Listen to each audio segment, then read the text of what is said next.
आज संसार DGFIA मुलाकात करे मुख्तलिफ मामलों ते गाल बोल कई है। DGFIA रिफत मुख्तार आज गुलाम नबी मेमण से मुलाकात कई। मुलाकात में इंटरपोल और ॿाहिरिन मुल्कन फरार थियल जवाबदारनि की गिरफ़्तारी लाइ कढियल सेकार बाबत ॻाल्हियूं कयूं वयूं।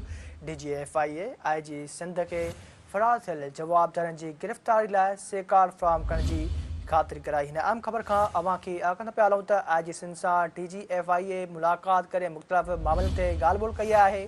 DGFIA रिफत मुख्तार IG सिंध गुलाम नबी मेमण से मुलाकात कई। मुलाकात में इंटरपोल और ॿाहिरिन मुल्कन फरार थियल जवाबदारनि की गिरफ़्तारी लाइ कढियल सेकार बाबत ॻाल्हियूं कयूं वयूं आहिनि।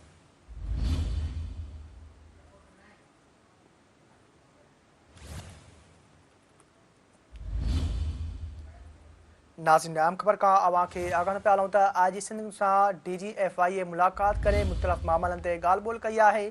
DGFIA रिफत मुख्तार IG सिंध गुलाम नबी मेमण से मुलाकात कई। मुलाकात में इंटरपोल और ॿाहिरिन मुल्क फरार थियल जवाबदारनि की गिरफ़्तारी लाइ कढियल सेकार बाबत ॻाल्हियूं कयूं वयूं।